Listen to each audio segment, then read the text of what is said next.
Hello, I'm Holly Johnson from Apollo High School, and this is my yoga class, Yoga and Pilates. This morning we have created a routine that is our favorite poses, so we hope that you take the time to do this workout. You can hold them as long as you want. You can do more reps when we rep it out in some of the positions that we hold, but it's just about 8 or 9 positions and take about 9 or 10 minutes to do, so we hope you enjoy it. We just reach up nice and tall. This is mountain pose, so feet want to be shoulder width apart, and you're just going to reach up nice and tall. And you can grab your wrists and just pull your body up long. Inhale, reach. Exhale, you can relax. Do that 2 more times. Inhale. And just feel your spine, your abdomen pull apart. Last time, inhale. And then you can lean over to the side on your exhale. Just stretching down through your rib cage. Pulling on that arm, just getting your body awake. All right, inhale up to the center, grab your other wrist, exhale over to the other side.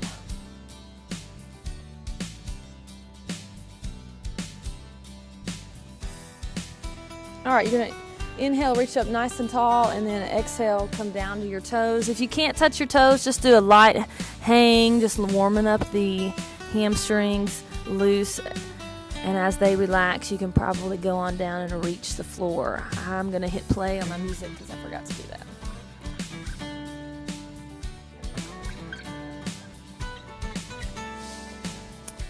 And this is one that you can hold longer if you need to. Your lower back, your hamstrings always need extra tension. I'm gonna move into flat back, so you can just rest your hands on your shin. Your head kind of comes up, out through your spine.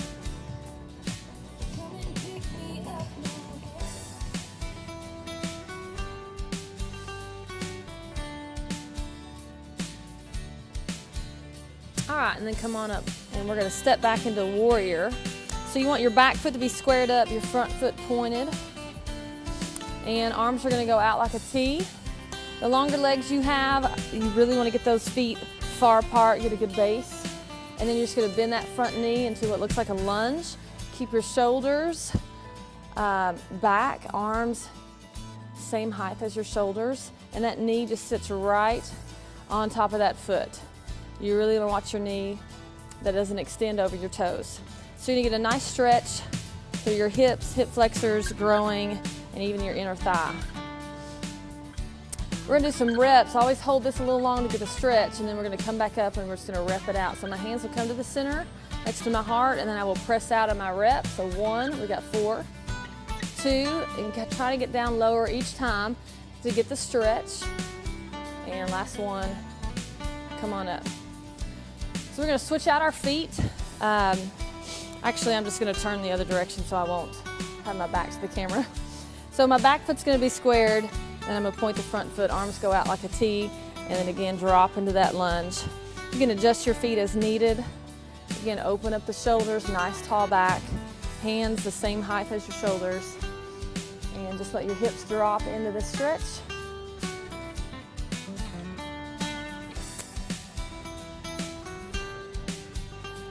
It's good to hold, a good 30 seconds, 45 seconds, but you can hold it as long as you need to. All right, we're gonna bring our hands into our heart and come with a straight leg, and we go down and rep it out for 1, 2, 3, and 4. All right, while your legs are nice and wide, just drop down to the floor. Try to get your hands completely flat. You can take your legs out as far as you can and just press your head down the center. So on your inhale, you can press in. Exhale, you can relax. Again, this helps get your lower back as well as your hamstrings. Just some good basic stretches to loosen you up for the day, or at the end of the day if you've had some stress. We're going to turn it out to a runner's lunge. So I'm going to take my foot and let it split my hands. And again, I want my foot underneath my knee. Don't want my knee to extend past the toes. And you're just going to drop the hips as low as you can. If you want to drop your knee down in the back, you can. Relax that foot. This is a good little modification. But if you want to keep your leg up in the back, you can do that as well. So we'll hold this for a little bit, and then we'll get our other side. Some people take both hands, put it on the instep. That's an option as well. You can get down low. I tell my students they can go all the way down to their elbows. They can go half and half, or they can go both elbows. Right now, I can only do this much. But you can just pick your level, how low you can get, and again, you can always drop that knee in the back as you try to get down really low.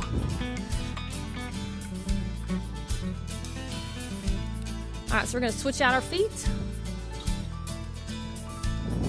And just pay attention to your body. One side might be more tight than the other.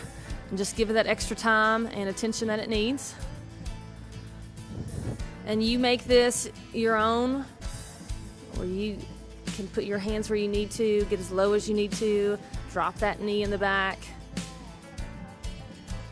Anytime that you stretch, you want to feel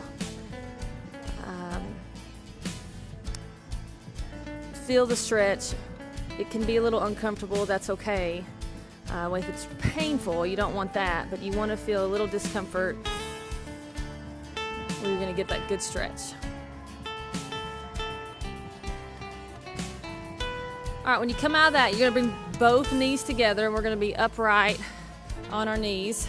Sometimes if you don't have a really thick mat, I always tell my students they can double it up for their knees, and you guys might want to do that, because we're going to go into camel. And camel's going to stretch our quads, and then we're going to go into a miniature back bend, and then I'll show you some modifications if you need that for your back. So you can keep your toes pointed. That makes it a little bit more difficult, or you can roll your toes underneath, and that changes your reach, so it'll actually make it easier. And I'm going to keep my toes underneath. Arms are going to be extended out in front. You're just going to kind of rep it out, and you're going to hinge at the knee, come back, tap your knee, alternate that hand, come back. And each time you're going to feel that pull right here on the front of your leg. Do about 4 more. 3. 2. So this will get your core, this will get your quads. Is that my last one? All right, we'll make this one my last one. So you can rest your hand one at a time on your heel, and then you're going to lay the head back, pop your chest out, and just go into a little mini back bend. Now if this is difficult, then you would just put your hand in your lower part of your back and lay back. So you get to pick here which one you want. If you chose to keep your toes pointed, then it would allow you to go back even further and get more of a back bend. So you've got 3 options there, and again, you just pick which one.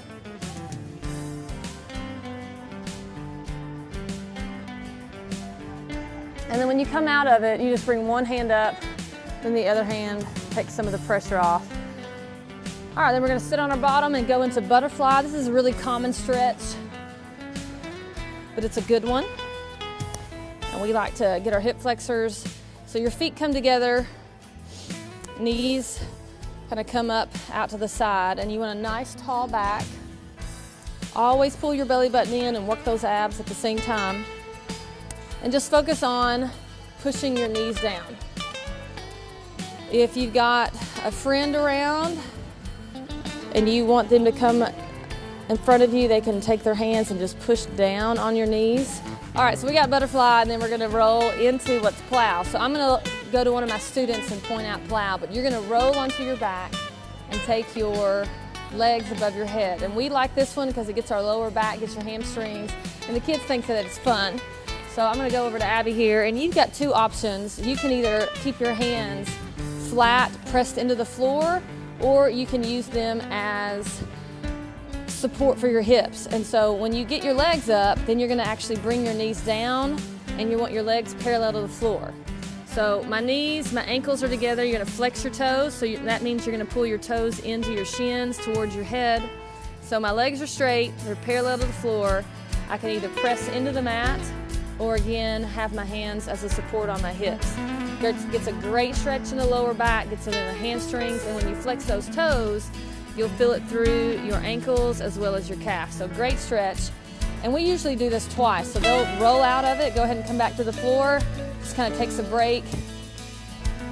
And we always say the first one's practice or our warm-up. And then they'll roll back into it. Let's do it one more time, because we are almost done. But it's a great stretch. Not everybody can do it. You can try it. If you think it's too advanced for you, then don't overdo it. But there's a lot of other movements we can do from this one, but this is just your basic plow pose. And really, really good for the back and hamstrings. All right, when you roll out of that, you're gonna go into child pose. So you're gonna swing your legs underneath you, lay on your feet, or your knees and your feet. So my toes are touching. My knees are gonna be as wide as my mat. I'm gonna sit on my feet. This is great for getting your shins, stretching your ankles out. And then you're gonna reach out as long as you can. Rest that forehead onto the mat. Arms are straight. And you're just pressing that forehead in. I'm gonna go ahead and get up and walk around.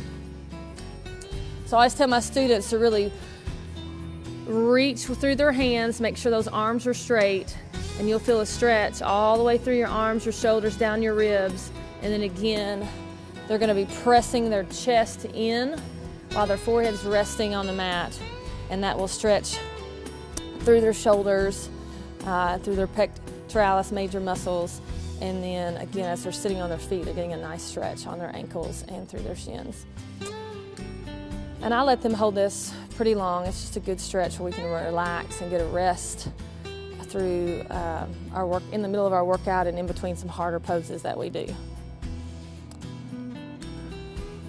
All right, slowly come out of this, swing your feet to the front, and we're gonna end with spinal twist. Just another really good back stretch. So if you were not able to do the plow, you can definitely do this one. And you can do this one in a chair.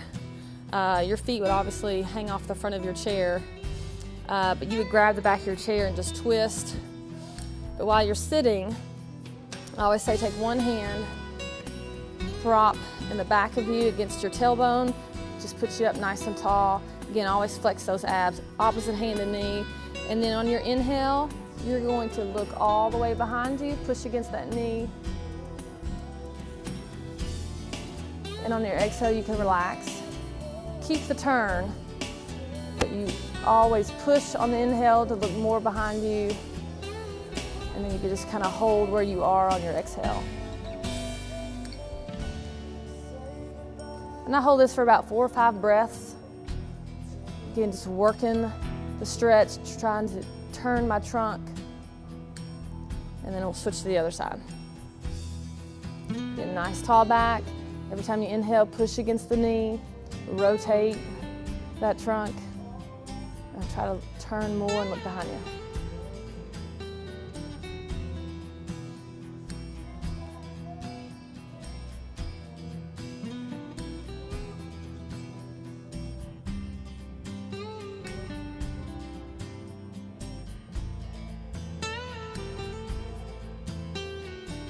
All right, so we're gonna end there, and hopefully you will try this at home, try it with some friends, try it with your family, and again, just some basic yoga stretches that are our favorites. So I hope you enjoyed it.